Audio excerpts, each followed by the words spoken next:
자, 제가 한번 기도하겠습니다. 기도하고 오늘 모임 시작하도록 할게요. 기도합니다. 거룩하고 자비로우신 하나님 감사합니다. 오늘도 저희를 불러주시고 하나님의 말씀을 나누고 우리가 함께 공부하고 마음에 새기게 해주시니 감사합니다. 하나님, 우리가 나누게 되는 이 하나님의 귀한 진리인 말씀을 하나님 한 귀로 듣고 흘려버리는 것이 아니라 우리의 머리에서 우리의 마음판으로 내려오 우리 마음판에 깊이 새길 수 있도록 주님 인도하여 주시옵소서. 감사드리며 예수님의 이름으로 기도합니다. 아멘.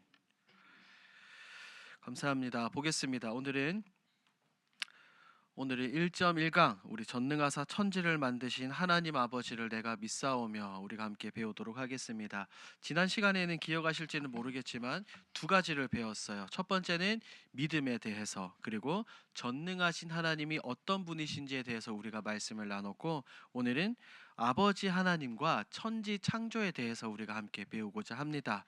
자, 1번 강의 목표를 보죠. 강의 목표 1번, 창세기 1장에서 1, 2장에서 나타난 창조주 하나님의 사역을 이해한다.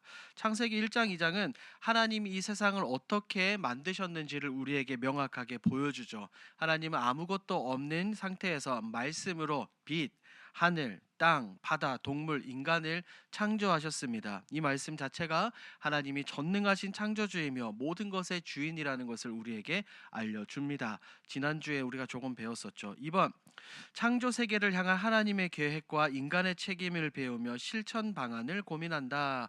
이 세계가 하나님의 뜻에 따라 창조되어 것을 깨닫고 우리가 그에 따라 인간으로서, 우리 그리스도인으로서 어떤 책임을 가지고 살아가야 될지에 대한 내용도 함께 봅니다. 3번, 하나님을 아버지로 믿는 신앙 고백의 의미를 깨닫습니다. 우리가 신앙 고백을 하잖아요. 기도할 때도 하나님을 부를 때 그냥 하나님이라고 부르지 않고 뭐라고 부릅니까? 하나님 아버지라고 부릅니다. 아버지라고 부르는 것은 단순히 그저 기도할 때나 무슨 이렇게 공부할 때 종교적 표현이 아니라 하나님과의 영적인 관계, 인격적인 관계 안에서 살아간다는 뜻입니다. 우리 하나님은 타 종교에서 말하고 있는 것처럼 멀리 떨어져 계신 분이 아니라 우리의 필요를 아시고 언제나 우리와 함께 하시며 우리의 모든 것에 도움을 주시는 아버지입니다. 이런 관계는 신뢰와 사랑, 순종으로 나타나 보이게 되는데 이 부분을 우리가 함께 배우게 됩니다. 이번 핵심 문장입니다. 1번 함께 읽어볼까요? 시작. 전능하사 천지를 만드신 하나님 아버지를 내가 믿사오며. 그래요. 이것은 하나님의 천지 창조에 대한 고백입니다. 그리고 아버지 하나님에 대한 고백이에요. 3번을 봅니다. 하나님을 아버지로 고백하는 신앙. 하나님을 아버지로 부를 수 있는 것은 앞서 말씀드린 것처럼 단순한 표현이 아니라 성도들의 신분과 하나님과의 관계를 나타내는 굉장히 중요한 신앙 고백입니다. 뭐라고요, 여러분? 신앙 고백입니다. 이 고백은 우리의 신분과 우리의 정체성을 분명하게 알려줘요. 내가 누구의 자녀인지, 내가 어떤 존재인지 분명하게 알 수 있는 겁니다. 자, 하나님을 아버지로 부르는 특권, 신학적인 의미를 봅니다. 1번, 하나님은 온 세상의 창조주입니다. 하나님은 모든 만물의 창조주이시며 세상 모든 생명의 근원이 되시죠. 하지만 하나님을 단지 우리가 창조주로 대하는 것, 창조주로 아는 것과 아버지로 믿고 따르는 것은 큰 차이가 있어요. 엄격한 구분이 된다는 겁니다. 분리가 되는 거예요. 이 부분을 뒤에서 살펴봅니다. 2번, 하나님의 자녀입니다. 세상 모든 사람들이 하나님의 자녀가 되는 것은 뭐예요? 아니라는 거예요. 모든 세상 사람들이 하나님으로부터 하나님께 지음을 받았지만 모든 사람들이 하나님의 자녀가 되는 것은 아니라는 겁니다. 그리고 모든 사람들이 저 천국에 가는 것도 아니라는 거예요. 창세 전에 택함 받은 백성들만이 구원을 얻게 되는 겁니다. 이것을 신학적인 교리로 우리가 제한적 속죄라고 이렇게 말하죠. 이 부분은 나중에 살펴봅니다. 3번, 자녀라는 신분입니다. 선택받은 백성들에게 주어지는 신분이에요. 하나님을 아버지라고 부를 수 있는 것은 아무나 할 수 있는 것이 아닙니다. 하나님께 택하고 부르심을 받은 자들, 즉 예수 그리스도를 믿는 우리들 성도들에게만 주어지는 놀라운 특권이자 우리의 은혜로운 신분인 줄 믿습니다. 자, 성경적 근거를 한번 볼까요? 말라기 2장 10절 함께 읽습니다. 시작. 우리는 한 아버지를 가지지 아니하였느냐? 한 하나님께서 지으신 바가 아니냐? 자, 보십시오. 이 말씀은 하나님이 이 땅의 모든 사람들의 창조이시며 모든 인류의 근원이 되신다는 것을 이 선지자가 말하고 있는 겁니다. 그런데 앞서 잠시 살펴본 것처럼 여기서 말하는 아버지는 단순히 창조주 하나님 아버지로서의 의미가 아니에요.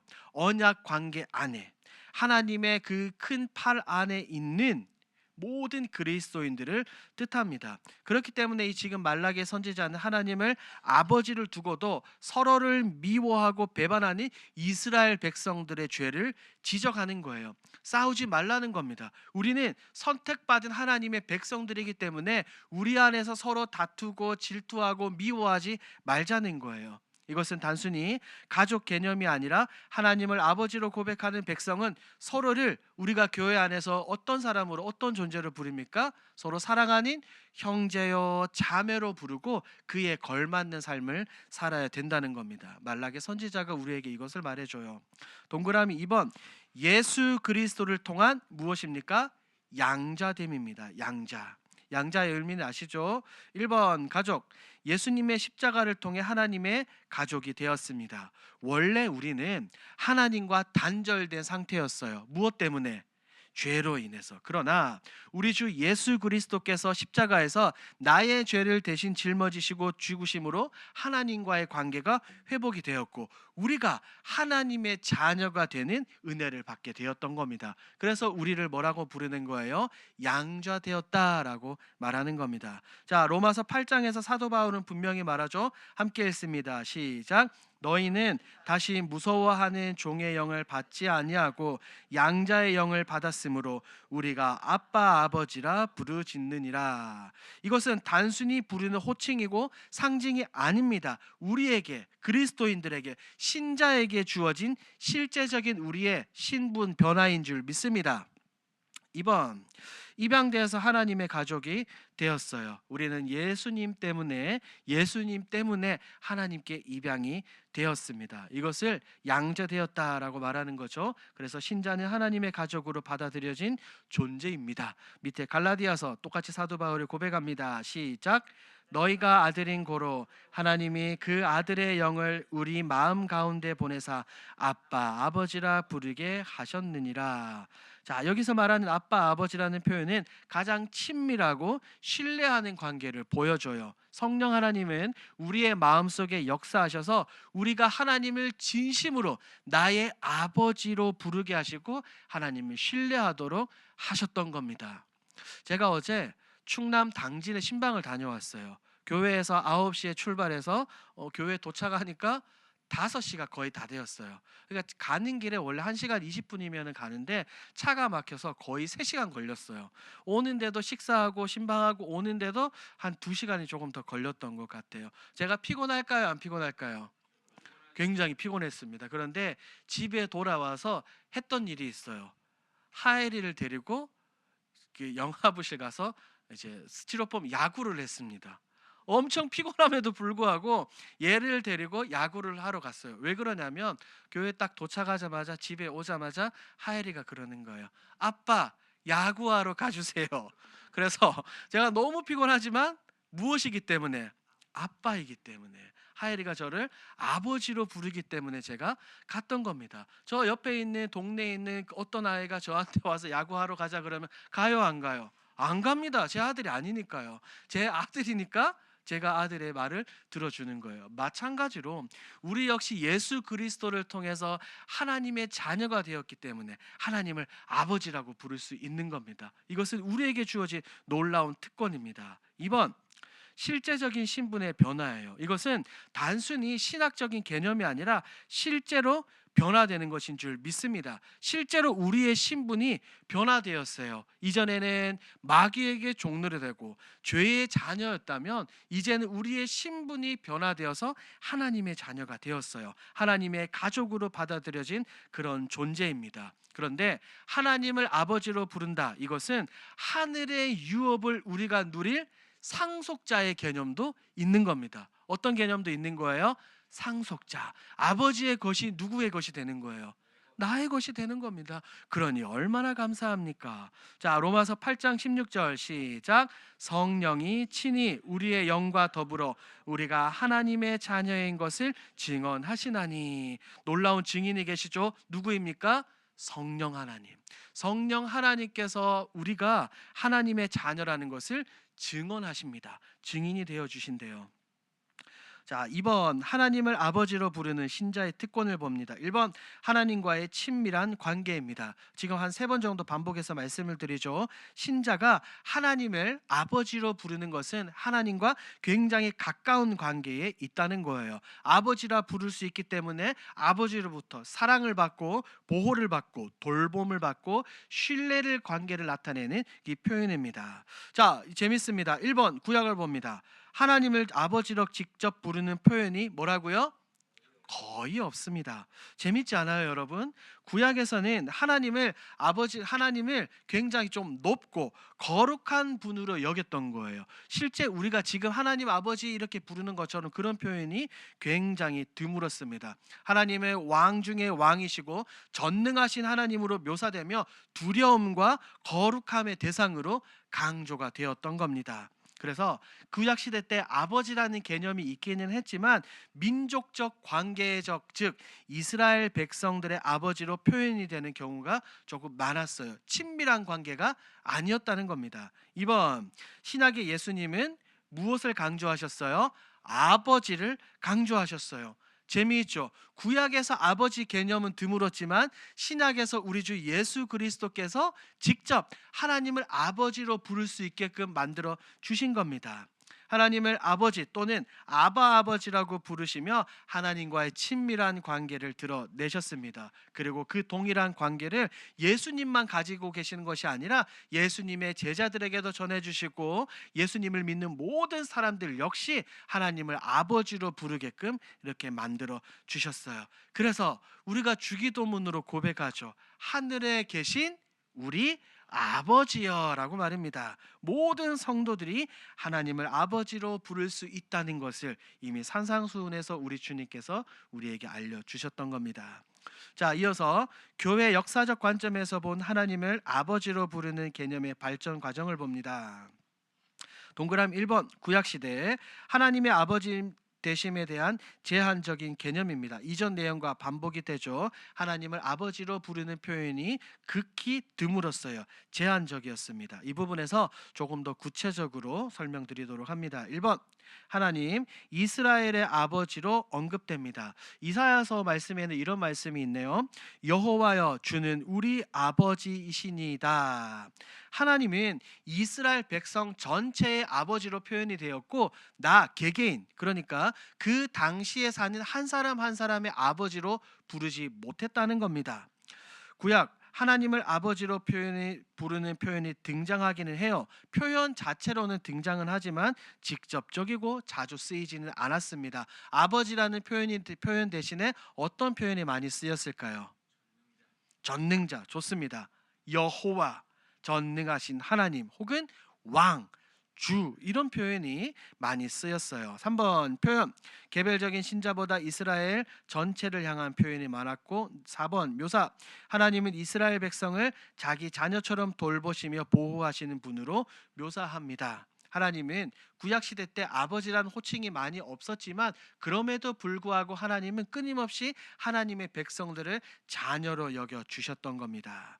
자, 밑에 신명기 6장 5절 우리가 너무나 잘 아는 말씀이죠. 시작. 너는 마음을 다하고 뜻을 다하고 힘을 다하여 내 하나님 여호와를 사랑하라. 출애굽기도 봅니다. 여호와께서 말씀하시되 이스라엘은 나의 아들 나의 장자라. 자, 출애굽기에서 하나님이 분명하게 말씀하시죠. 이스라엘이라고 민족적인 표현으로 말씀하십니다. 나의 아들 나의 장자다. 하지만 개인적으로 하나님을 아버지라고 부르는 개념은 거의 없었습니다. 자, 지금까지 제가 1번, 2번, 3번 이제 말씀을 드렸는데 계속해서 이제 말씀을 드렸는데 다시 한 번 더 반복 한번 해봅니다. 1번 동그라미 1번 이스라엘 백성들 전체가 하나님의 자녀로 언급이 되었고 개인적인 신앙 고백 아버지라는 표현이 극히 드물었습니다. 자, 그런데 3번 유대 전통이에요. 제가 희미하게 적어놓았죠. 유대 전통은 하나님의 거룩함과 초월성을 강조하며 아버지라는 친밀한 호칭을 직접 사용하는 것이 일반적이지 않았던 겁니다. 그러니까 유대 전통 안에 이미 하나님을 아버지로 부르는 것이 낯설었어요. 아무나 쉽게 하는 게 아니었습니다. 자, 신약 시대를 봅니다. 신약 시대 예수님을 통해 하나님을 아버지라고 부르는 무엇이 확립이 되었어요? 개념이 이제 비로소 확립이 되었던 겁니다. 앞서 다른 신약의 예수님 아버지의 강조하심과 유사한 주제이지만 여기서는 조금 더 조직적으로 정리해서 보완해서 말씀을 드릴게요. 1번, 예수님 하나님을 아버지로 가장 많이 언급하십니다. 복음서를 보면, 이 사복음서를 보면 우리 예수님은 하나님을 그냥 왕이신, 그리고 여호와라고 표현하지 않고 굉장히 많이 내 아버지 혹은 너희의 아버지라고 우리 주님께서 말씀하셨어요. 그래서 잠시 살펴본 것처럼 주기도문에서도 하늘에 계신 우리 아버지여라고 기도하라고 사람들에게, 제자들에게 이렇게 알려주셨던 겁니다. 왜 그럴까요? 그게 바로 2번, 관계의 중요성 때문입니다. 예수님은 하나님과의 개인적인 관계를 중요하게 가르쳐 주셨어요. 예수님은 하나님을 멀리 계신 두려운 존재가 아니라 사랑 안에서 굉장히 가까운 존재, 가깝게 근접하신 존재로 표현을 했던 겁니다. 제자들에게도 하나님을 너희 아버지라고 부르며 성도 모두가, 신자 모두가 아버지와 자녀의 관계 안에 있음을 강조하셨던 겁니다. 3번 강조입니다. 단순한 창조주 하나님이 아니라 사랑과 보호로 자녀들을 돌보시는 아버지임을 명확하게 뭐 하셨다고요? 강조하셨습니다. 마태복음 7장에는 우리 기도에 대해서 설명하시면서 우리 주님께서 이렇게 말씀하셨어요.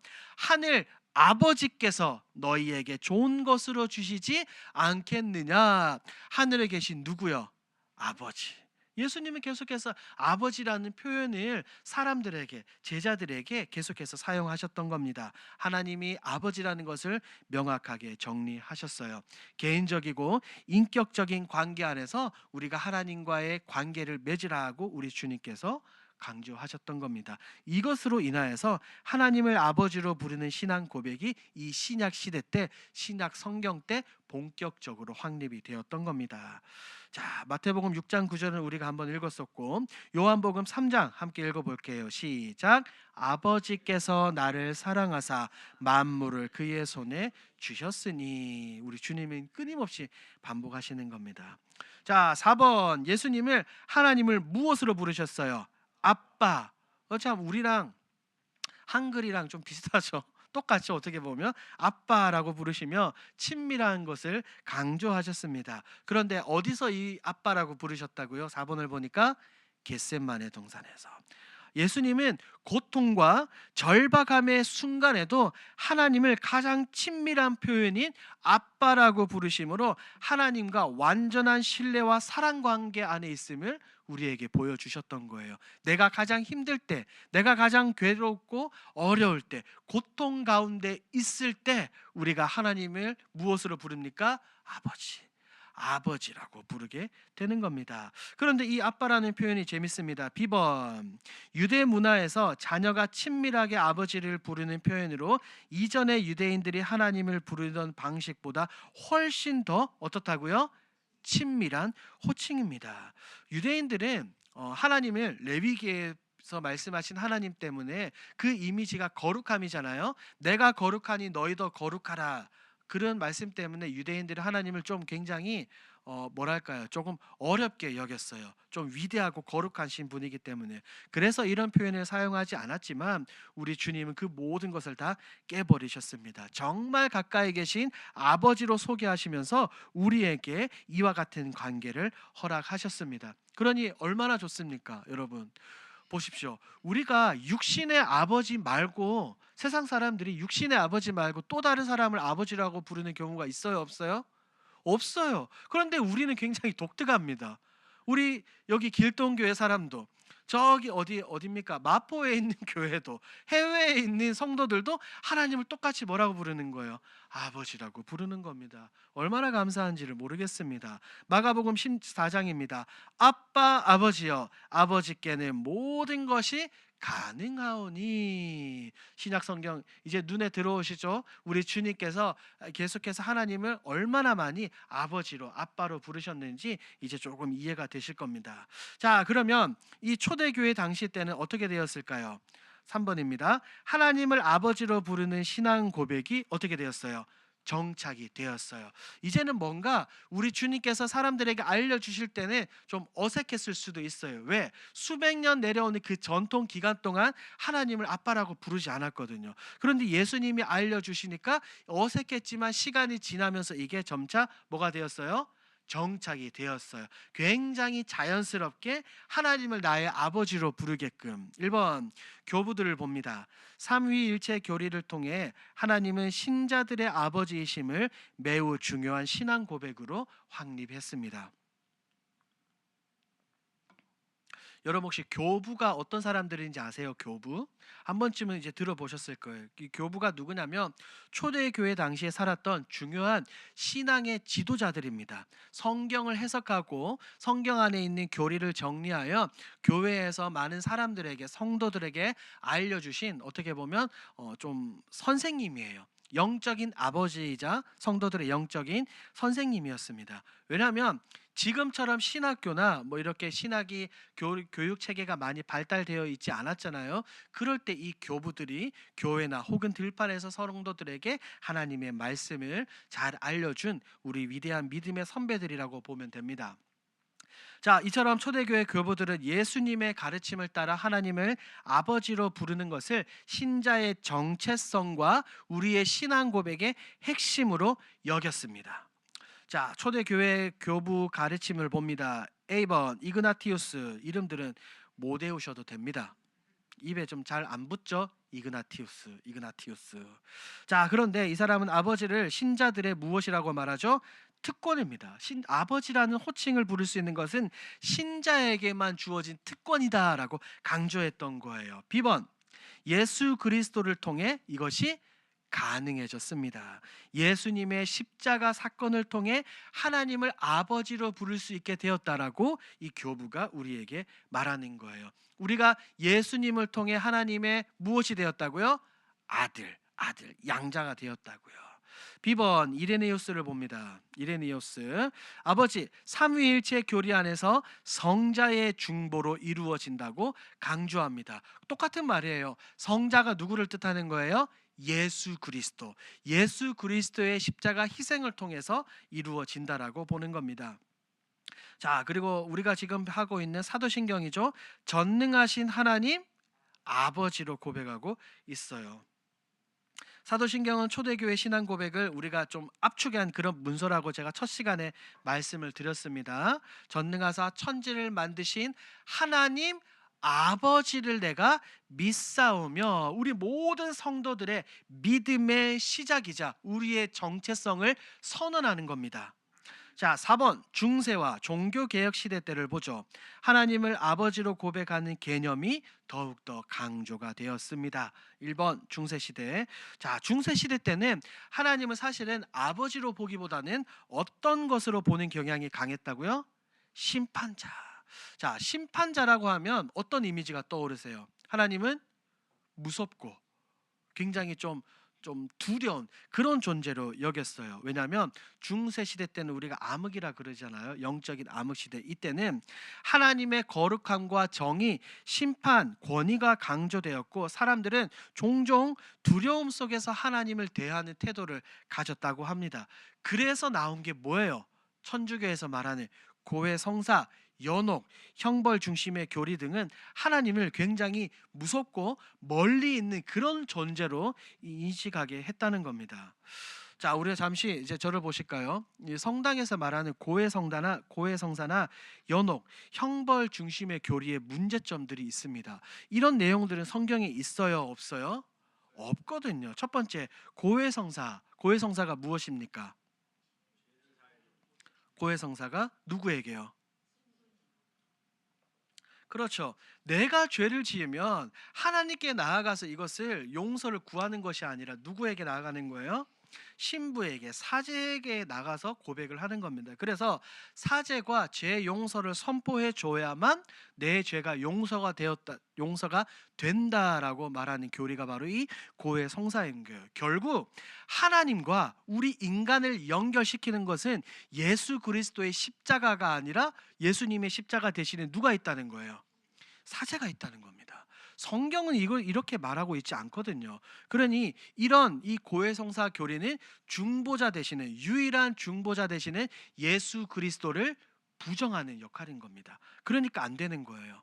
성경은 말하죠. 우리가 우리 죄를 자백하면 그는 미쁘시고 의로우사 우리 죄를 사하시며, 우리는 우리 죄를 하나님께만 고백해야 될 줄 믿습니다. 자, 연옥의 문제점. 연옥은 뭐예요, 여러분? 연옥. 천국 가기 전에 우리가 이미 죄 사함을 받았어도 우리가 육신의 호흡이 그친 후에 남은 형벌을, 그 죄값을 치르기 위해서 천국에 가지 않고 어느 일정한 머무는 장소가 있다라고 말하는 겁니다. 그래서 이 장소에 내 조상이 있을 때 이 땅에 살아 숨쉬고 있는 내가, 이 자녀인 우리가 열심히 이런 행위를 하고 돈을 주고 면죄부를 사면 내 부모와 내 조상이 연옥에서 어떻게 되는 거예요? 빨리 천국 가는 겁니다. 그러니까 그 당시에 성경을 몰랐던 성도들이 이 면죄부 파는 걸 들으면 샀을까요? 안 샀을까요? 샀죠. 저 같아도 샀을 거예요. 제 이 노력과 제가 헌금하면 내 부모님을 천국에 보낼 수 있다는데요. 누가 안 사겠습니까? 그만큼 이 시대 때는 무지했던 겁니다. 그런데 성경은 분명하게 말하죠. 죽은 이후에는 곧바로 무엇이 있다? 심판이 있다. 우리의 육신의 호흡이 그치고 나면 연옥이라는 곳에 가는 것이 아닙니다. 연옥은 절대 성경에서 말하고 있지 않습니다. 중간 상태에서 대기한다, 안 한다? 안 한다. 우리 주님께서도 십자가에 달려 돌아가실 때 한평 강도에게 말씀하셨잖아요. 내가 오늘 낙원에 있으리라. 그럼요. 연옥이라는 것은 있을 수 없습니다. 자, 3번이 아니라 세 번째는 형벌 중심의 교리예요. 이게 뭐냐면 하나님을 사랑으로 바라보기보다는 형벌과 무서운 심판자의 존재로서 여긴다는 겁니다. 그래서 여러분 혹시 기억하실지는 모르겠지만 여러 이단 중에 제가 마르시온 이단에 대해서 말씀을 드렸어요. 그 이단이 뭐냐면 구약의 하나님은 너무 무섭다. 백성들을 심판하는 하나님, 우리는 이 하나님을 못 믿겠다. 구약의 하나님을 제껴두는 거예요. 그리고 신약 성경에서도 우리 자기들의 입맛에 맞는 성경들만 가지고 오는 겁니다. 그런데 이런 문제가 뭐냐면 구원을 어떤 행위나 자격으로 얻는 것처럼 오해하게 만드는 거예요. 아니에요. 이것은 완전히 성경과 반대되는 거죠. 하나님은 사랑으로 우리를 어떻게 해주시는 거예요? 받아주시는 거죠. 사랑으로 우리의 죄를 용서해 주시는 겁니다. 물론 백성들이 잘못하면 공의로우신 하나님이기 때문에, 사랑하기 때문에 백성들을 그대로 두지 않으시고 때로는 회초리를 드시기도 합니다. 하지만 결국 그 백성들 하나님께서 어떻게 해주셔요? 회복시켜 주시잖아요. 바벨론에 비록 포로로 끌려갔지만 갑자기 이 고레스라는 사람을 통해서 유다로 복귀시켜 주시고 성전을 재건하고 성벽을 짓게 해 주시잖아요. 사랑의 하나님. 그런데 이 중세 때는 공의의 하나님만 강조했던 겁니다. 자, 다시 한번 말씀을 드리면 중세 이 로마 카톨릭의 고해성사, 연옥, 형벌 중심의 이런 교리는 예수님의 십자가 구속과 완전성, 그리고 하나님의 아버지 되심을 완전히 흐리게 만드는 오류였어요. 그래서 종교 개혁자들은 이것을 물리치고 이것을 깨트리기 위해서 오직 예수, 오직 믿음, 오직 은혜를 그들이 목숨 걸고 선포했던 겁니다. 여러분 믿으십니까? 자, 뒤에 이어서 중세 카톨릭 반복하죠. 하나님을 심판자로 강조하는 경향이 있었습니다. 비번 수도원 운동입니다. 하나님과의 친밀한 관계를 강조하는 흐름이 있었어요. 물론 이 수도원에서도 경건한 이런 사제들이 있었어요. 어떻게든 하나님께 조금 더 가까이 나아가려고 굉장히 노력한 그런 사제들이 있었습니다. 자, 2번 종교개혁을 봅니다. 하나님을 아버지로 직접 부를 수 있는 권리를 회복했습니다. 로마 카톨릭이 이 중세 천년간 묶고 놓았던 이 아버지의 개념을 종교 개혁 시대 때 어떻게 했다고 이것을 다시 회복시켰어요. 회복.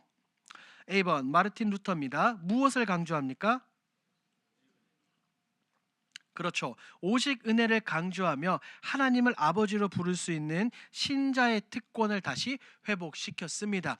초대교회가 지나고 나서 앞서 살펴보았던 교부 시대 때 그들이 강조했던 것을 다시 루터가 회복시켰던 겁니다. 우리의 구원은 우리의 공로나 고행이 아니라 오직 은혜로 주어지는 하나님의 값없이 주어지는 놀라운 선물이라는 것. 에베소서 2장에 나와 있잖아요. 이것을 강조했던 겁니다. 자, B번 주기도문입니다. 주기도문 해설. 루터의 이 주기도문을 해설을 보면 나와 있어요. 하나님을 아버지로 부르는 것은 신자들이 두려움 없이 나아갈 수 있는 특권이라고 말합니다. 신자들이 성도들이 무엇 없이 나아갈 수 있는 특권이요? 두려움 없이.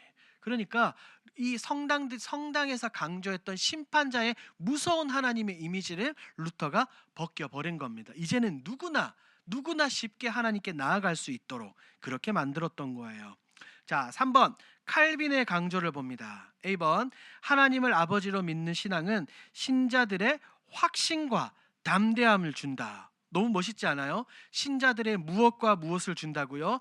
확신과 담대함을 준다는 겁니다. 하나님을 아버지로 믿는다는 것은 단순히 그냥 감정적으로 아버지를 부르는 것이 아니라 우리의 성도의 깊은 확신에서 나오는 태도라고 보았던 거예요. 신자의 신분, 성도의 신분과 구원이 확실하다는 믿음이 있을 때 우리는 하나님께 담대히 나아갈 수 있는 겁니다. 여러분은 하나님을 여러분의 하나님으로 믿으세요? 확실하게 믿으니까 하나님을 뭐라고 부르는 겁니까? 아버지라고 부르는 거예요. 칼빈이 지금 이 말을 하는 겁니다. B번 하나님의 절대 주권입니다. 우리 성도들이 하나님을 아버지로 여기고 의지하며 친밀하게 기도할 것을 우리에게 알려주셨다는 거예요. 우리 장로교의 전통, 장로교가 무엇입니까? 라고 말하면 딱 이 한 단어로 표현할 수 있어요. 뭐라고요? 하나님의 절대 주권입니다. 하나님의 절대 주권. 하나님이 모든 것을 다 이루어 가시고 하나님이 모든 것을 다 간섭하시고 모든 것이 하나님의 위주로 돌아간다는 하나님의 절대 주권이에요. 이것이 핵심입니다. 2번 기도를 통한 친밀한 교제를 봅니다. 1번 기도의 특권입니다. 하나님을 아버지라 부를 수 있는 것은 무엇이다? 특권이다. 왕이신 하나님께 담대하게 나아가 아버지라고 부르며 기도할 수 있는 특권을 누린다고 사도 바울이 로마서 8장에서 분명하게 말하고 있어요. 로마서는 우리 신앙의 핵심을 기록해 놓은 것 성경이죠. 그런데 그 중에서도 로마서 8장이 완전 엑기스입니다. 나중에 돌아가시면 로마서 8장을 꼭 한번 읽어보십시오. 지금 말씀드린 이 모든 내용들이 로마서 8장에 녹아들어져 있어요. 자, 이런 특권은 예수님을 믿는 믿음 안에서 우리에게 주어지는 은혜이고 하나님의 자녀가 되었다는 사실을 실제로 누리는 방법이게 되는 겁니다. 그래서 우리가 하나님께 기도하는 거예요. 하나님, 오늘 제가 너무 힘들어요. 하나님 아버지, 제 마음 아시지요? 그리고 여러분들 너무나 힘들 때 지금까지 인생의 순례의 길을 달려오다가 너무나 아픔이 있고 고통이 있을 때 이곳 예배당에 나아가 하나님께 엎드려서 여러분 뭐라고 기도하십니까? 뭐라고 말하지 않아도 한마디만 하시잖아요. 아버지, 하나님 아버지. 그렇게만 불러도 그렇게만 외쳐도 어때요? 눈물이 막 펑펑 쏟아지시면서 하나님의 그 위로와 손길, 그 회복의 힘이 느껴지지 않습니까? 하나님은 우리의 아버지가 되어 주시기 때문에 우리가 그렇게 부를 수 있는 겁니다. 2번 언제 어느 때나 시간 및 장소에 구애받지 않고 누구에게 나가는 거예요? 하나님께 나아가는 거예요. 예전에 구약 시대 때는 정해진 절기 때마다 예루살렘 성전에 가서 하나님께 제사해야 했다면 이제는 아니에요. 언제 어디서든 누구나 하나님을 아버지로 부를 수 있는 겁니다. 자, 마태복음 7장 11절 함께 읽어볼까요? 시작.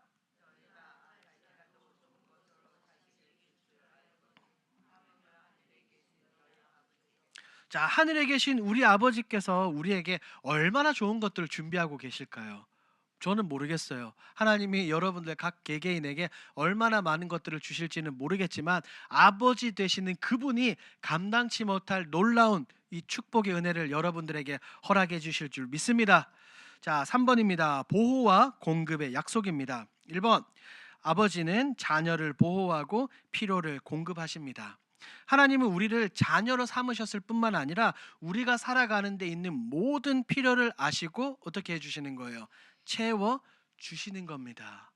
우리가 자녀를 낳잖아요. 자녀를 놓고 제가 하엘이를 이제 3학년인데 하엘이를 놓고 야 너 혼자 그냥 살아라 하면 얘가 살 수 있어요 없어요? 갓난 애기부터 살 수 없잖아요. 마찬가지로 하나님은 우리를 자녀로 양자 삼으시고 난 이후에 지금까지 끊임없이 우리의 모든 필요를 채워주시는 하나님입니다. 그래서 우리 주님께서도 말씀하셨잖아요. 너희 하늘 아버지께서 이것이 너희에게 있어야 할 줄을 아시느니라. 하나님은 이미 우리가 고백하지 않아도 이 모든 것을 아시고 우리에게 채워주시는 분인 줄 믿습니다. 누구보다 나의 상황을 잘 아시며 우리가 기도하기 전에도 모든 필요를 아시는 하나님 영적인 아버지입니다. 2번, 육신의 부모보다 더 완전한 사랑으로 돌봐 주십니다. 우리 인간 부모도 자녀를 사랑하고 돌보지만 우리 부모님보다 훨씬 더 사랑하고 우리를 아껴주시는 분이 바로 하나님입니다. 언젠가 제가 수요 예배 때 시편 121편으로 여러분 이 자리에 설교했던 적이 있어요. 우리 하나님은 이스라엘을 지키시는 하나님은 졸지도 아니하시고 주무시지도 아니하면서 우리를 지켜 보호하여 주시는 분입니다. 육신의 부모는 그렇게 해줄 수가 없어요. 연약한 인간이기 때문에 한계를 가지고 있기 때문에. 하지만 무소부지하시고 전능하신 하나님께서는 우리를 이렇게 날마다 지켜주시는 줄 믿습니다. 하나님은 우리의 영혼과 우리의 삶, 우리의 모든 미래까지 모두 아시는 분으로 우리 사실은 육신의 부모보다 훨씬 더 많은 사랑과 지혜로 우리를 인도해 주시는 줄 믿습니다. 마태복음 6장 시작. 들의 백합화도 하나님이 이렇게 입히시거든 하물며 너희일까 보냐. 저 들에 있는 꽃보다도 우리가 훨씬 더 소중한 존재이잖아요. 우리는 하나님의 형상을 따라 지음받은 존재. 그런데 하나님이 어떻게 우리를 그냥 내버려 두시겠습니까? 4번, 하나님의 기업을 상속받음. 자, 기업을 상속받는다는 것을 뭐라고 이야기하죠? 1번, 상속자입니다. 상속자. 하나님은 자녀들에게 상속자의 신분을 허락하셨어요. 우리를 자녀로 삼으실 뿐 아니라 즉 하나님의 유산을 받을 자격이 있는 자로 인정하셨던 거예요. 로마서 8장 자녀이면 또한 상속자 곧 하나님의 상속자요 그리스도와 함께한 상속자니. 바울이 이 로마서 8장 17절 안에서 상속자라는 표현을 3번이나 강조하고 있어요. 그만큼 우리가 하나님의 모든 유업을 물려받을 상속자라고 강조하는 겁니다. 그런데 보십시오. 이 상속자라는 것은 단지 미래에 우리에게 주어질 의의 면류관과 천국을 소유하게 된다는 의미가 아니라 우리가 지금 이 땅을 살아가는 가운데 순례의 길을 걸어가는 가운데서도 하나님의 나라와 자원과 은혜와 은혜를 모두 누리며 살아간다는 것을 의미하는 거예요. 그것은 우리가 육신의 호흡과 더불어 천국 가서도 이 모든 것을 누리는 겁니다. 2번 자녀들입니다. 하나님 나라의 유업을 받을 자들. 자, 그 다음에 4번으로 한번 넘어갑니다. 4번 이제는 아버지 하나님에 대해서 배웠고 창조주 하나님의 사역에 대해서 한번 배워보도록 하겠습니다. 4번 창조주 하나님의 사역. 1번 하나님의 창조 사역의 특징. 하나님의 전능하심과 무엇을 나타냅니까? 지혜를 나타냅니다. 하나님께서 세상을 창조하신 일은 하나님의 전능하심과 완전하신 지혜를 가장 뚜렷하게 드러내는 거예요. 전지하신 하나님이라고 말하죠. 자, 1번 말씀. 물질 및 도구를 사용하지 않고 무엇으로 만드셨다? 말씀으로 만드셨다. 창세기 1장에 보면 반복하는 단어가 있어요. 뭐죠? 하나님이 이르시되. 하나님이 이르시되.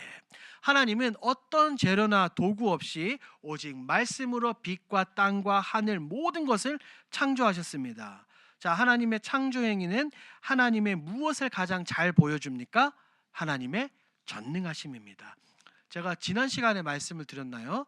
창조는 어떤 창조라고 꼭 이야기해야 된다고요? 무엇으로부터의 창조? 자신 있게 대답해 주십시오. 무엇으로부터의 창조? 무로부터의 창조. 아무것도 없던 것으로부터의 창조. 이것이 가장 중요합니다. 인간이 결코 흉내낼 수 없는 영역이라고 히브리서 기자가 우리에게 분명하게 말하고 있어요. 자연의 질서, 생명의 다양성, 우주의 정밀함 등 이 모든 것들은 하나님의 전능과 지혜를 동시에 알려주는 겁니다. 그래서 그런 기사 보셨는지는 모르겠어요. 천문학자들이 이렇게 똑똑한 천문학자들이 말하잖아요. 뭐 이렇게 날아다니는 행성이나 항성들 궤도가 조금만 틀어져도 다 어떻게 된다? 큰일 날 거예요. 그런데 이런 게 한치의 오차 없이 딱딱 맞아 떨어지는 게 놀랄 따름이죠. 이게 자연의 신비가 아니라 누가 간섭하고 계시는 거예요? 하나님이에요. 하나님. 자, 2번 보시기에 좋았더라. 하나님은 창조의 모든 과정을 좋았다고 선언하셨습니다. 반복되는 구절이죠. 하나님이 보시기에 좋았더라. 창세기 1장을 보면 하나님께서 각 창조의 단계를 마치실 때마다 이 표현을 반복하셨어요. 이것은 단순히 평가가 아니라 하나님께서 직접 창조의 완성도를 부족함 없이 창조하셨다는 것을 인정하는 선언입니다. 자, 좋았더라는 이 의미가 뭘까요? A번 완전성입니다. 하나님의 창조에는 부족함이 있다 없다? 없습니다. 하나님의 창조는 불완전하거나 고쳐야 할 것이 없을 만큼 완전하고 온전했어요. 하나님은 실수하지 않으시는 창조주입니다. B번 조화로움입니다. 각기 다른 피조물들이 조화를 이루게 되죠. 창조된 세계는 빛과 어두움, 땅과 바다, 하늘과 땅 위의 생명들이 서로 질서 있고 균형 있게 존재하도록 창조하셨던 거예요. 10번 하나님의 기쁨. 하나님은 창조된 세상을 바라보시며 하나님께서 뭐 하셨어요? 기뻐하셨어요. 이 모든 만물을 짓고 난 이후에 이것을 바라보시면서 굉장히 즐거워 하셨어요. 이것은 단지 하나님의 창조가 하나님의 사역의 일부분, 기능적인 목적에 있는 것이 아니라 하나님과의 관계 안에 있을 때 이 세상이 아름답게 존재한다라는 의미입니다. 자, 2번 창조의 질서와 목적을 봅니다. 1번 무엇 가운데서 질서를 창조하셨어요? 혼돈. 창세기 1장 2절 땅이 혼돈하고 공허하며 흑암이 깊음 위에 있었다라고 말하는 그 가운데서 하나님은 창조하시면서 혼돈을 질서로 바꾸시며 하나씩 순서 있게 세상을 만드셨습니다. 자, 질서와 계획을 볼까요? 창조는 섬세한 질서와 계획을 담고 있어요. 구약 파노라마 때 제가 이 부분을 한번 설명을 드렸는데 여러분 기억하실지는 모르겠습니다. 하나님의 창조의 첫 3일은 무엇을 만드셨어요? 크게 보면 큰 그림, 큰 공간을 만드시고 넷째 날, 다섯째 날, 여섯째 날에는 그 공간 안에 살 수 있는 생명체들을 만드셨습니다. 자, 한번 볼까요? 자, 까먹으신 것 같아요. 다시 한번 말씀드릴게요. 2번 창조의 목적과 순서를 분명히 하셨어요. 하나님은 이 창조를 아무렇게나 만드신 것이 아니라 각 피조물마다 목적과 자리를 주셨어요. 예를 들어서 사람은 몇째 날에 창조하셨죠? 만드셨죠? 여섯째 날. 그런데 사람을 예를 들어 둘째 날이나 이렇게 창조했다면 어떻게 살 수 있었을까요? 그렇죠. 하나님은 모든 계획을 가지고 이것을 만드셨습니다. 자, 밑에 표 있죠? 제가 빈칸을 해놓았는데, 자, 첫째 날 큰 그릇은 무엇을 만드셨을까요? 그렇죠. 빛과 어둠입니다. 여러분 쓰십시오. 빛과 어둠. 자, 둘째 날에는 큰 그릇. 둘째 날. 궁창과 바다. 그렇죠. 궁창입니다. 궁창과 바다. 자, 셋째 날에는요. 땅과 그렇죠. 자, 그런데 이 표를 잘 보십시오. 자, 옆에 이제 담긴 내용이라고 이렇게 제가 그려놨는데 첫째 날에는 빛과 어둠을 만드시고 넷째 날에는 무엇을 만드셨어요? 빛을 소유한 광명체를 만드셨어요. 둘째 날에는 궁창과 바다를 만드시고, 다섯째 날에는 그 위에 뛰어놀 수 있는 물고기와 새를 만드시고, 셋째 날에는 땅을 만드셨잖아요. 그 땅에 기거할 수 있는 동물과 사람을 만드셨다는 겁니다. 요 표현을 딱 본다면 하나님은 세상을 창조하실 때 무엇으로 창조하셨어요? 질서 있게, 질서 있게, 조화롭게 이렇게 창조하셨다는 겁니다. 그게 바로 동그라미 2번이에요. 조화. 모든 만물이 조화를 이루도록 하셨다는 거예요. 하나님의 창조는 각각의 존재를 따로 만드신 것이 아니라 모든 피조물이 서로 어우러져 하나의 아름다운 조화를 이룰 수 있도록 이렇게 창조하셨던 겁니다. 자, 3번 창조의 목적. 1번 모든 피조물이 하나님 창조주 하나님을 뭐 하기 위해서? 창조하기 위해서. 원래 이 삼위일체 하나님은 창조하지 않으셨어도 됐어요. 삼위일체 하나님 그 자체만으로 영광과 존귀와 모든 것을 받기에 부족함이 없으셨던 분이거든요. 하나님이 무언가 부족하기 때문에 세상을 창조하신 게 아닙니다. 영광을 좀 받기 위해서 세상을 이렇게 부족하기 때문에 사람을 만드시고 예배하게끔 한 게 아니에요. 자, 시편 19편 시작.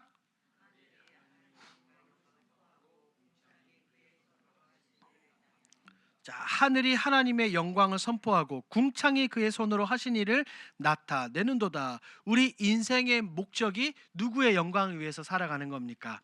하나님의 영광이에요. 나의 만족과 유익이 아니라, 행복이 아니라 하나님의 영광을 위해서 살아가야 되는 겁니다. 그래서 지난주에 제가 그렇게 말씀을 드렸어요. 우리는 영화나 드라마로 따지면 주연이 아니라 뭐다? 조연이다. 조연이에요. 주인공은 누구? 하나님. 2번 관계를 봅니다. 자, 인간이 하나님의 형상대로 창조가 되었어요. 이 땅에 있는 모든 피조물 중에서 오직 인간만이 하나님의 형상으로 창조된 줄 믿습니다. 하나님의 형상으로 창조되었다. 하나님의 모습을 따라서 창조가 되었을까요, 여러분? 우리의 이 눈과 코와 입과 손과 발이?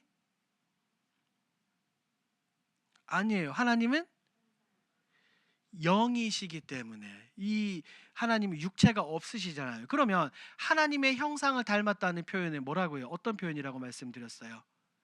하나님의 성품, 지혜, 도덕적인 이런 것들을 우리가 닮았다는 겁니다. 오해하시면 안 돼요. 하나님의 형상이 있다 없다? 없다. 그런데 성경에서는 하나님의 이제 팔이 나오고, 하나님의 발이 나오고, 하나님의 무슨 뭐라 그럴까요? 뭐 이렇게 하나님이 육체를 가지신 것처럼 표현이 되는데, 그런 표현이 왜 써 있다고요? 우리가 하나님을 더 잘 이해하기 위해서. 신인 동성 동형론적 표현인데 마치 손과 발이 있는 것처럼 표현이 되지만, 하나님은 영이시기 때문에 이런 게 있다 없다? 없어요. 하지만 우리 예수님은 있다 없다? 있다. 예수님은 지금도 천국 가시면 보실 수 있을 거예요. 유태인으로 승천하실 때 그때 입으셨던 옷, 신발, 머리 스타일, 피부 그대로 아마 하나님 보좌 우편에 앉아 계실 겁니다. 빨리 보고 싶으세요? 대답이 언젠가는 예수님을 보러 가게 될 겁니다. 자, 어디까지 했죠? 관계까지 했어요. 자, 3번 맡기심을 봅니다. 에덴 동산을 경작하고 지키게 하셨어요. 자, 여섯째 날에 하나님은 사람을 창조하시고 단순히 관람하거나, 그러니까 구경꾼으로 혹은 에덴 동산에 있는 모든 것을 소비하는 소비자로 창조하신 것이 아니라 하나님이 임무를 맡기셨어요. 어떤 임무예요?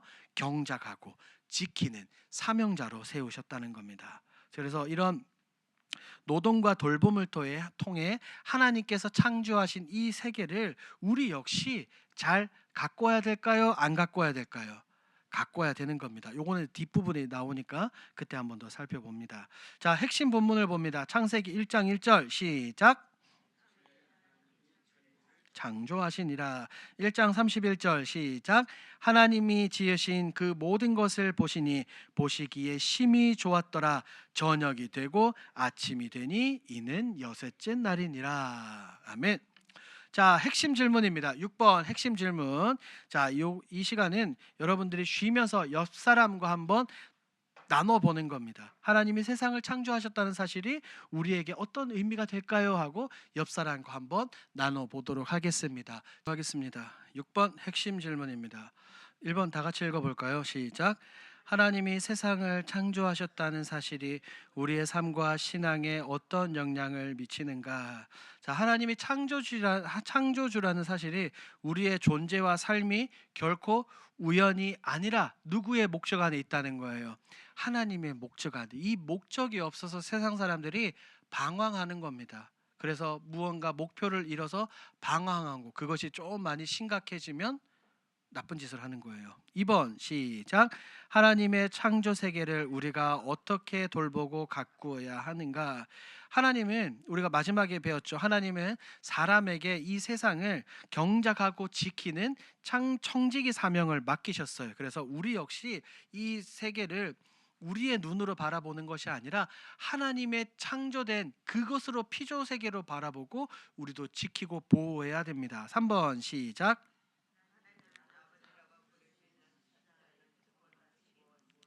자, 이것은 우리 성도에게 주어진 최고의 특권이자 친밀한 관계의 표현입니다. 기억나시죠? 동시에 우리는 하나님의 자녀로서 하나님의 성품을 닮아가고 하나님의 뜻에 순종하는 책임을 지닌 우리 존재라는 것을 우리가 기억을 해야 돼요. 자, 7번 하나님의 창조와 인간의 책임을 한번 보도록 합니다. 창조 세계를 향한 인간의 사명, 우리에게 무엇을 주셨어요? 권위를 주셨어요. 사람에게, 우리에게 창조 세계를 다스릴 권위를 주셨습니다. 자, 권위를 주셨다는 말은 우리 마음대로 이 세상을 이용하라고 한 것이 아닙니다. 청직이라는 것은 하나님의 대리 통치자예요. 하나님으로부터 우리가 위임 받았기 때문에 하나님 아버지의 마음으로 세상을 다스리고 어떻게 돌보고 보호해야 되는 겁니다. 그게 1번이에요. 선한 청지기, 지배가 아닌 청지기로 돌아보는 사명을 포함하는 겁니다. 2번 책임이에요. 하나님께서 부여하신 권위로 세상의 질서를 유지해야 합니다. 하나님께서 주신 권위는 섬기고 돌보는 사명을 동반하고 있어요. 우리의 이기심이나 인간의 탐욕으로 창조 질서를 이거 파괴할 때 결국에는 하나님의 뜻을 거스르게 되는 겁니다. 이래서는 안 돼요. 2번 우리 사람 창조 세계를 사랑하고 보호하도록 부르셨어요. 창조 세계를 사랑하며 창조 목적을 이루는 도구로 부르셨는데 인간은 단지 하나님의 창조의 일부가 아니라 하나님의 창조 목적을 이루는 무엇으로요? 도구로요. 이게 얼마나 감사한지요. 얼마나 감사해요. 하나님이 무의미하게 인간을 만들어 주신 것이 아니라 하나님의 그 놀라운 계획 속에 우리를 불러 주시고 우리를 사용해 주시는 겁니다. 즉 우리의 이 사명을 통해서 세상에 하나님의 영광이, 하나님의 나라가, 하나님의 뜻이 펼쳐지도록 돕는 역할을 감당해야 될 줄 믿습니다. 그 중에 하나가 이 피조 세계를 잘 돌보고 관리하는 거예요. 경작과 지킴, 하나님의 창조 세계를 향한 인간의 책임입니다. 경작하고 지키는 것은 사람에게 주어진 첫 번째 사명이에요. 그런데 이 사명은 에덴 동산에서만 주어지는 것이 아니라 시간이 훌쩍 지난 몇천 년이 지난 오늘도 우리에게 유용한 줄 믿습니다. 자, 그래서 2번 오늘날 창조 세계가 직면한 문제들 심각하죠. 1번 무엇입니까? 환경 파괴, 인간의 무분별한 개발로 인한 상처들, 자연을, 이 세상을 이기적이고 탐욕스럽게 사용한 결과가 바로 오늘날과 같은 결과죠. 기후 변화, 산림 파괴, 해양 오염, 미세먼지 등 수많은 환경 문제가 발생하고 있어요. 여러분들 어린 시절에 이런 문제들이 있었어요, 없었어요? 없었죠. 근데 불과 얼마 시간이 지나지 않아 이런 문제들이 지금 굉장히 심각하게 대두가 되고 있는 겁니다. 이것이 인간이 청지기의 책임을 외면한 결과이고 그에 따라서 하나님이 아름답게 창조하신 창조 세계가 질서가 파괴되고 있다는 경고입니다. 2번 피조물들의 고통이에요. 우리 인간의 무책임한 행동에서 비롯된 결과이죠. 생태계가 무너지면 우리 인간뿐 아니라 동물과 식물 등 모든 피조물들이 불필요한 고통을 받게 되는 겁니다. 한 번씩 그런 뉴스를 보면 그런 기사가 나오잖아요. 거북이 코에서 막 빼내는데 뭐가 막 나와요? 빨대. 그리고 뭐 상어들이 헤엄치다가 그물에 걸려서 입을 못 벌려 가지고 굶어 죽고 뭐 이런 것들 너무나 비일비재하다는 겁니다. 우리가 사람들이 환경을 너무 소홀하게 여겼어요. 이러면 안 돼요. 하나님이 세상을 창조하시고 나서 뭐라고 표현하셨다고요? 보시기에 좋았더라. 그런데 그 보시기에 좋았던 이 세상을 우리가 우리의 이익 때문에 탐욕 때문에 완전히 망가뜨리고 있는 거예요. 안타까워요. 3번 회복. 창조 세계를 회복하고 돌보기 위한 노력이 필요합니다. 우리는 하나님이 부르신 도구인 줄 믿습니다. 우리를 통하여 세상이 이 회복되어야 되는 겁니다. 피조 세계를 돌보는 것은 선택이 아니라 우리에게 주어진 책임이며 하나님께 대한 순종입니다. 자, 그러면 어떤 책임이 있을까요? 3번 우리의 책임과 실천. 1번 세상을 사랑하고 돌보는 작은 실천들이 필요합니다. 갑자기 사도신경 하는데 왜 이런 것 얘기가 나오나 하는데 사실은 필요한 거예요. 이거 하나님이 창조하신 피조세계잖아요. 1번 자원 절약, 에너지 절약, 쓰레기 분리 배출 등 이런 게 굉장히 필요합니다. 전기, 물, 종이 등 아끼고 지속 가능한 이런 것들을 우리가 지켜야 돼요. 2번 생태계 보호죠. 나무 심기, 플라스틱 사용 줄이기 등 어마어마합니다. 제가 분리수거하는데 플라스틱이 엄청 많이 나와요. 엄청 많이 나와요. 진짜 상상을 초월할걸요. 3번 공동체 참여, 환경 캠페인, 자연보호 활동 등 이런 것들에 우리가 때로는 좀 후원도 하고 또한 참여도 하고 이런 작은 실천이 하나님께 충성된 삶으로 이어지게 되는 겁니다. 이런 것들을 통해서 창조의 회복, 이 피조 세계의 회복에 우리가 모두가 동참해야 되는 겁니다. 2번 감사. 하나님께서 내게 맡기신 선물로 여기고 감사하는 거예요. 무엇을 감사해요? 세상을.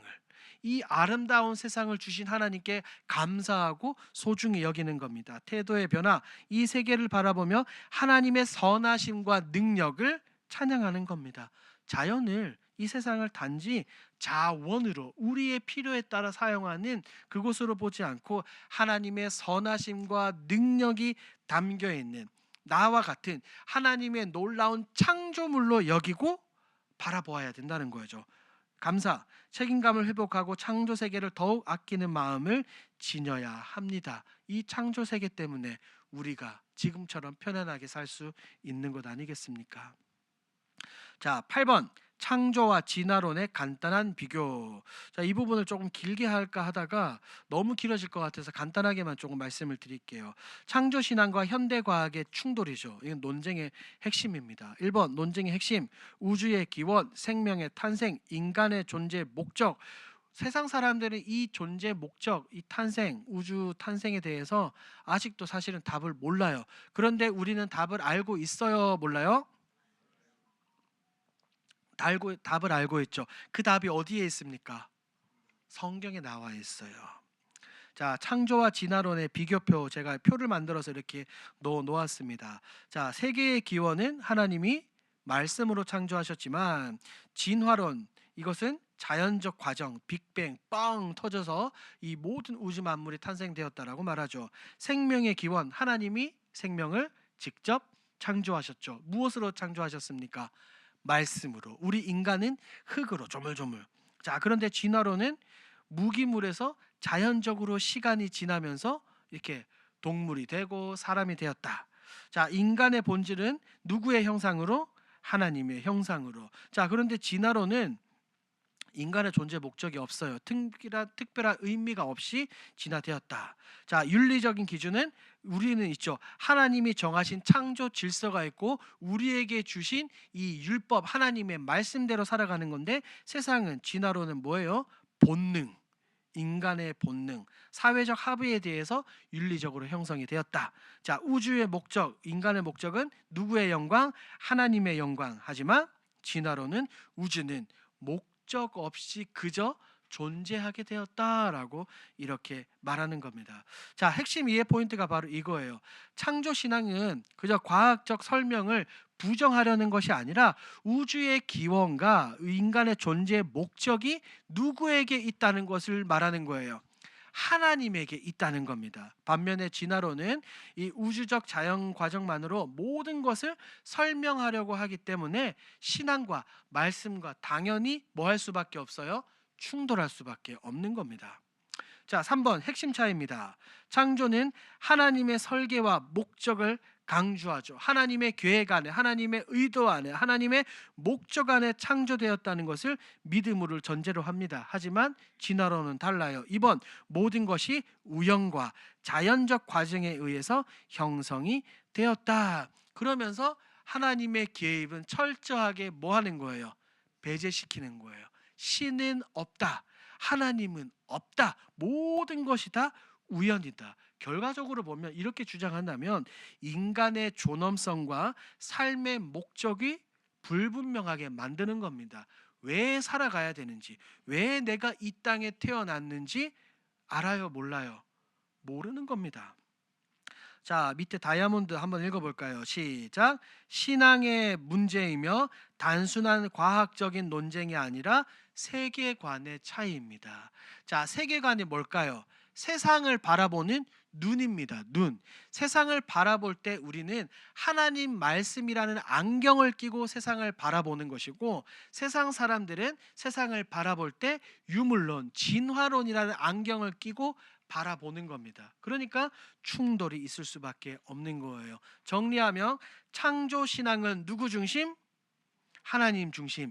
진화론은 인간 중심과 우연 중심을 말하는 겁니다. 결국에 나는 누구인가에 대한 답이 달라지게 되는 거예요. 4번 창조 신앙이 이렇게 중요한 이유는 결정이에요.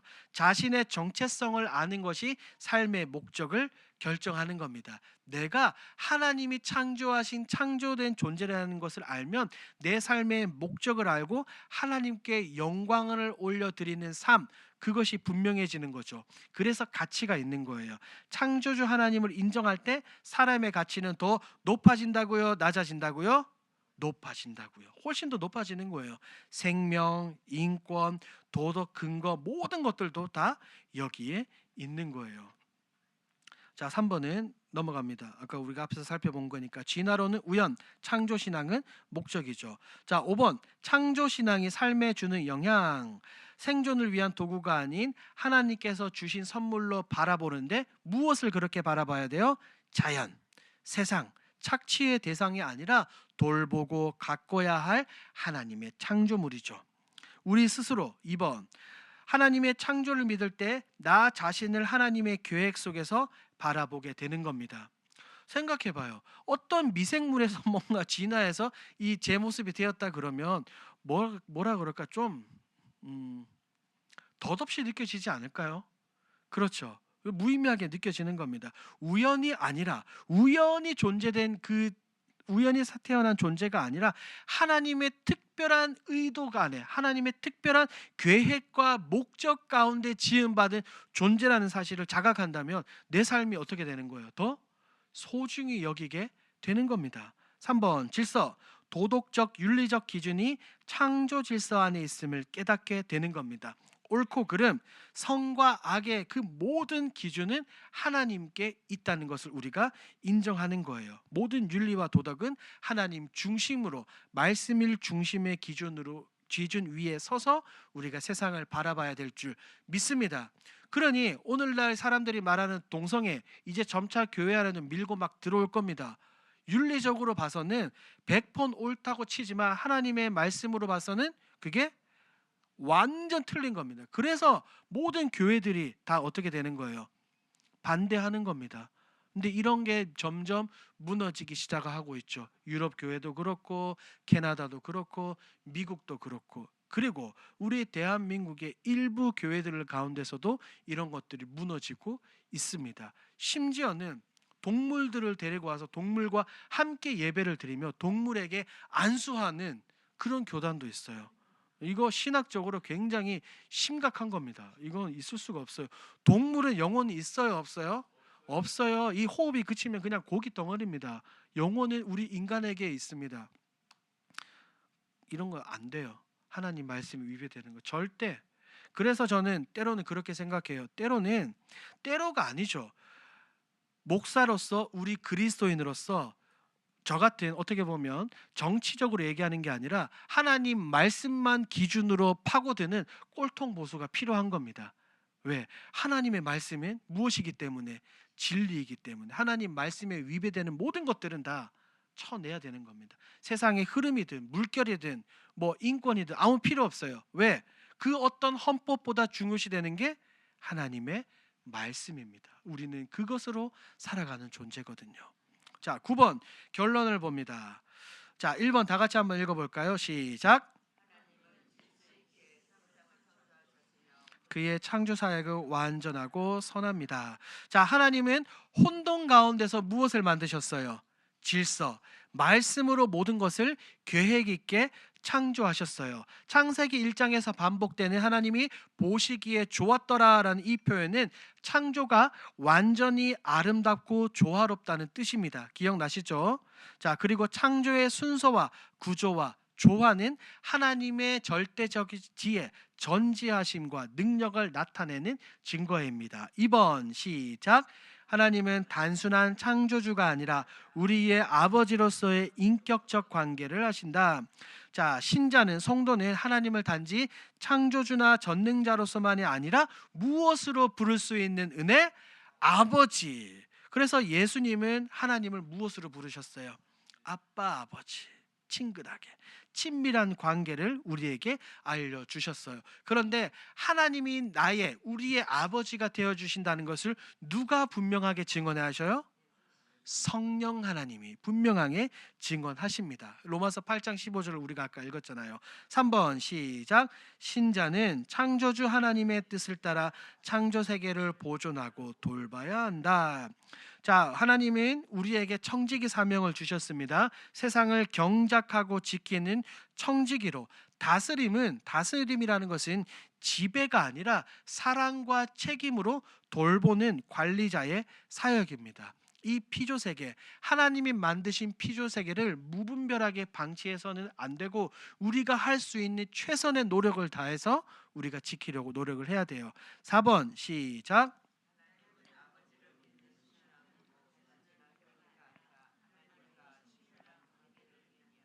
자, 아버지로 부른다는 것은 호칭이 아니라 관계의 고백입니다. 아버지로 부를 때 아버지의 보호와 공급과 사랑을 신뢰하고 하나님 아버지께 기도로 가까이 나아갈 수 있는 특권을 우리가 가지게 된 거죠. 5번 시작. 우리의 삶에서 하나님을 경외하며 그분의 질서를 따르는 삶을 살게 됩니다. 자, 마지막에 살펴본 것처럼 진화론은 삶의 목적과 가치를 우리에게 부여해요, 못해요? 못합니다. 하지만 창조신앙은 삶의 방향과 우리의 정체성을 분명히 해주는 거예요. 창조신앙이라는 것은 하나님이 기준으로 하나님이 만드신 이 질서 아래에서 하나님의 영광을 위해서 살아가게 되는 겁니다. 우리가 누구이며 내가 누구, 왜 살아가는지에 대한 이유를 분명하게 우리는 알 수 있게 되는 겁니다. 그 결과 하나님을 위해서 살아가며 하나님을 경외하는 믿음의 태도로 우리가 이 믿음의 길을, 순례의 길을 걸어가게 될 줄 믿습니다. 자, 최종으로 우리 1번부터 5번까지 우리 연속적으로 한번 읽어볼게요. 시작. 하나님은 질서 있게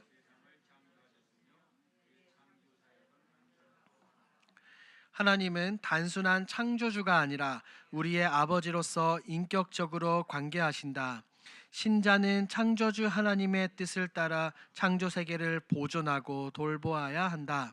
하나님을 아버지로 믿는 신앙은 단순한 교리가 아니라 하나님과의 친밀한 관계를 의미한다.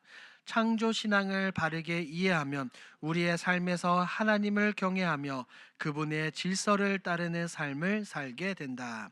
자, 최종 정리 한번 해볼게요. 하나님을 전능하신 창조주 아버지로 믿는다는 고백은 단지 세상이 하나님의 손으로 지어졌다는 이 믿음을 넘어서 우리가 하나님의 뜻과 하나님과의 관계 안에서 살아가는 이런 특별한 존재라는 것을 우리에게 알려줍니다. 하나님은 무질서한 이 세상 가운데 질서를 세우셨고 온전하고 선한 창조를 이루셨으며 그 모든 피조물 가운데 우리만을 인간을 하나님의 형상대로 창조하셨고 우리 인간을 통해서 이 피조 세계를 다스리는 사명을 우리에게 주셨습니다. 그러므로 우리가 하나님을 아버지로 부른다는 것은 두렵고 떨림이 아니라 신뢰와 사랑의 관계로 살아간다는 뜻입니다. 그렇기 때문에 우리가 날마다 하나님께 아버지로 부르며 무릎으로 기도로 하나님께 나아갈 수 있게 되는 겁니다. 우리는 우연한 존재가 아닙니다. 하나님의 계획 안에서 창조된 존귀한 존재임을 감사하며 그것을 기억하고 하나님의 뜻에 따라 하나님 세상을 사랑하고 돌보며 감사하는 삶으로 살아가야 될 줄 믿습니다. 자, 숙제를 봅니다. 10번 숙제. 하나님이 창조하신 세계를 바라볼 때 우리는 어떤 태도를 가져야 할까요? 강의안을 보시면서 하나를 찾아서 적어 보십시오. 2번, 하나님을 아버지로 부를 수 있는 신자의 특권이 무엇이 있을까요? 계속해서 강조했죠. 찾아보십시오. 3번, 하나님을 아버지로 믿는 신앙이 내 삶에 미치는 영향을 한 문장으로 정리해 보세요. 하나님을 아버지로 모신다. 이것이 과연 내 삶에 어떤 의미가 되는지 한 문장으로 여러분 정리해서 제게 보내주시기 바랍니다. 아시겠죠? 자, 오늘도 애쓰셨습니다. 기도하고 마무리하도록 합니다. 거룩하고 자비로우신 하나님 감사합니다. 오늘도 창조주 하나님 그리고 아버지 되시는 하나님에 대해서 배우게 해주시니 감사합니다. 하나님 얼마나 감사한지 모르겠습니다. 다른 분이 아니라 하나님이 나의 아버지가 되어주시니 얼마나 감사한지 모릅니다. 하나님 예수 그리스도의 십자가를 통해 하나님께로 더욱더 가까이 나아갈 수 있게 되었고 언제 어느 때나 아빠 아버지로 부르며 기도할 수 있는 특권을 주시니 감사합니다. 하나님 그리고 하나님의 전능하심으로 전지하심으로 이 피조 세계를 창조해 주시니 감사합니다. 우리가 이 땅을 살아갈 때에 무분별하게 우리의 탐욕과 이기심, 욕심으로 살아가는 것이 아니라 하나님의 눈으로 이 세상을 바라보며 청지기 사명을 가지고 이 피조 세계를 잘 돌보는 우리 모두가 되어질 수 있도록 주님 인도하여 주시옵소서. 감사드리며 예수님의 이름으로 기도합니다. 아멘.